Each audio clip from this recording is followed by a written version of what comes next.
রমাদানের সবচেয়ে বড় প্রস্তুতি, যেটা আপনারা হয়তোবা কেউ জানেন না, এটা আমার একটা চিন্তা আমার বলছে, আপনারা কেউ জানেন না।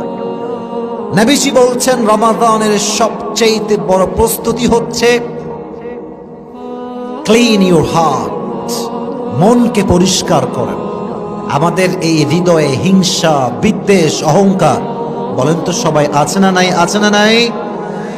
নবীজি একজন সাহাবীকে ডাক দিয়ে বললেন, এই সাহাবী এদিকে আসো। বলল, শোনো, তুমি কি জানো নবীজির সবচাইতে বড় সুন্নতটা কি? তো বলছে, না, আপনি বললেই জানবো। উনি বললেন, নবীজির সবচাইতে বড় সুন্নত হচ্ছে ইনিস্তাতা'তা আন তুসবিহা ওয়া তুমসিয়া ওয়া লাইসা ফি কলবিকা গশশুন লিআহাদিন ফাফআল ওয়া যালিকা মিন সুন্নতি। আল্লাহর হাবিব বলছেন,